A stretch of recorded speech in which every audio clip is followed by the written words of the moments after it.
Hello guys, welcome back to my another blog.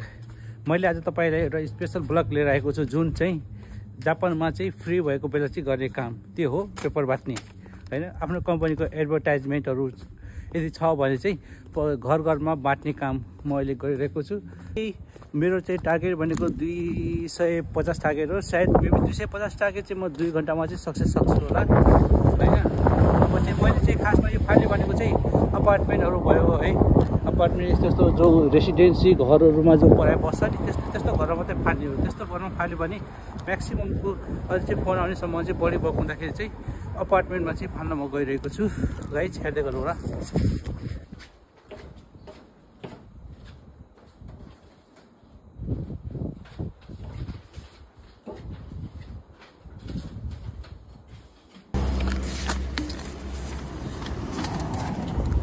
पहिला चाहिँ यिनीहरूको चाहिँ मेल बक्स चाहिँ राख्ने ठाउँ चाहिँ यस्तो अप्ठ्यारो हुन्छ होइन।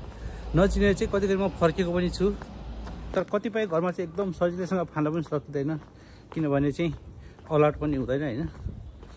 त्यसरी चाहिँ एकदम केयर गरेर गर्नुपर्छ। होइन भने त कतिपय रिसाउनेसँग मन पनि बढी हुन्छ। त्यसरी चाहिँ अलर्ट चाहिँ नभएको घरमा चाहिँ फाल्नु पनि हुँदैन। अफिस नभए भने त, तर यो काम चाहिँ गर्न मलाई सजिलो लाग्छ, किनभने अफिसमा त्यतै काम बिना बस्नु पनि अप्ठ्यारो लाग्छ। त्यसरी चाहिँ जापानको रुल्स हो है, काम नभए भने केही त गर्नै पर्छ। सो द्याट चिसो भइसकेको छ। अब मसँग कति छैन, अब 100 जति चाहिँ बाटिसक्यो होला। मेरो गाडी चाहिँ टाढा छ गाइज, किनकि गाडी लिएर हिँड्न चाहिँ सकिँदैन। सो द्याट गाडी उता राखेर चाहिँ आफूले चाहिँ मजासँग बाँड्दै हिँड्ने, टाइम पनि राम्रो है। यो घरमा चाहिँ बाट्न गइरहेको छु।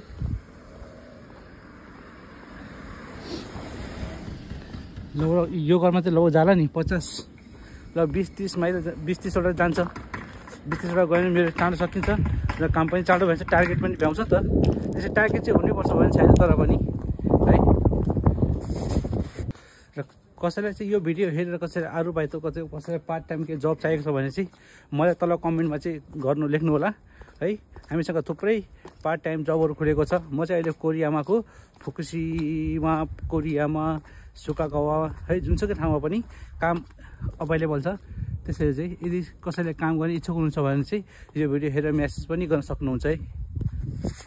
अब यहाँ भनेको सबै हामी यस्तै नर्मल मान्छे बस्छ होइन, त्यसैले चाहिँ यहाँ चाहिँ फाल्छु।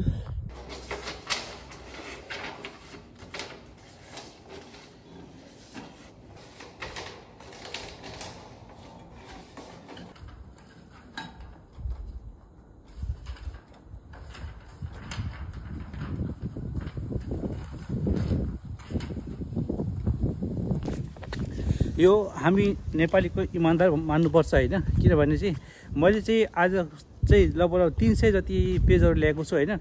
300 पेजमा चाहिँ म एउटा पेज पनि नष्ट नगरेर चाहिँ म सबै पेज चाहिँ म बाँड्छु है। किनभने यो चाहिँ मेरो काम हो होइन।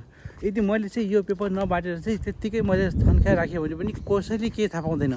तर पनि आफ्नो कम्पनीप्रतिको वफादारी है का लागि चाहिँ जति भए पनि यस्तो चिसो मौसम छ, किन फाल्ने, कसले देख्छ र के देख्छ र भन्ने कुरा चाहिँ हुँदैन, त्यो मनदेखि पनि आउँदैन।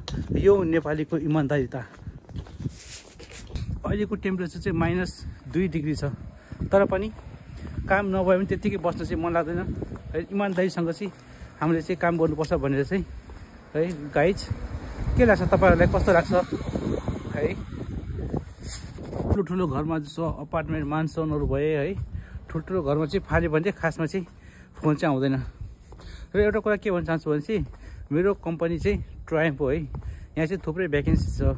गिजेनकोकु, जिसुसे, तोक्तेगिनो र कोरियामा, फुकुसीमा, सुकागावामा बस्ने डिपेन्डेन्टहरू प्लस विद्यार्थीहरूका लागि चाहिँ यदि अरू बाहेक पार्ट टाइम काम गर्न चाहनुहुन्छ भने चाहिँ थुप्रै भ्याकेन्सी छ। कृपया तल कमेन्टमा चाहिँ लेख्नु होला, म प्रोसेस अगाडि बढाउने छु।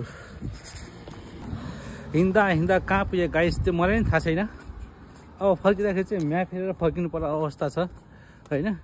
जति फाल्यो त्यति फाल्न मन लाग्छ। अब यहाँ चाहिँ सबभन्दा धेरै ठुलो घर छ होइन। यहाँ चाहिँ फाल्यो भने केही न केही फोन त आउँछ कि होइन।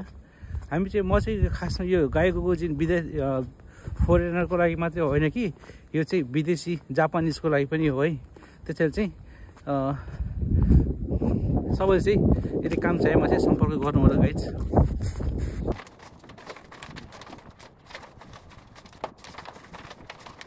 यहाँ पनि फालिसक्यो ल। अब मेरो घर जाने समय पनि भयो, के गर्ने फाल्नै मन लाग्छ, खुट्टाले पनि थाकियो। अब कहाँ पुग्यो त्यो पनि थाहा छैन। एउटा कुरा तपाईँले चाहिँ यो भनेको एकदमै चाहिँ विशुद्ध चाहिँ यो बाटेको चाहिँ कुनै पैसा आउँदैन तर यो बाटेको चाहिँ पैसा आउने पनि हुन्छ होइन, त्योको चाहिँ स्पेसल काम हुन्छ। यो भनेको चाहिँ कम्पनीको चाहिँ काम हो। यदि कम्पनीमा चाहिँ कुनै पनि काम नभएको खण्डमा चाहिँ यसरी चाहिँ बाट्न जानुपर्छ होइन। सबै कम्पनीमा चाहिँ हुँदैन, कुनै कुनै मात्रै हो है। त्यसरी चाहिँ यसमा चाहिँ कुनै पैसा चाहिँ आउँदैन, पैसा आउने काम पनि छ गाइस है। र तपाईँहरूको लागि चाहिँ यस्तो मेहनत गरिरहेको छौँ। कृपया काम यदि कसैले गर्न चाहनुहुन्छ भने चाहिँ मेसेज चाहिँ गर्न नबिर्सिनु होला है। पुरा हात र नाक मुख पुरा चिसो भएर चाहिँ रातो भइसक्यो गाइस। पुरा -3 डिग्री छ अहिले टेम्परेचर। तर नि है अब कति थोरै छ, लगभग अब मेरो 50 पिस छ। 50 पिस चाहिँ म एकछिन खाना खाएर फेरि बाँट्ने छु है। यस्तै हो नेपालीको पारा, इमान्दारीले काम गर्नुपर्छ गाइस है।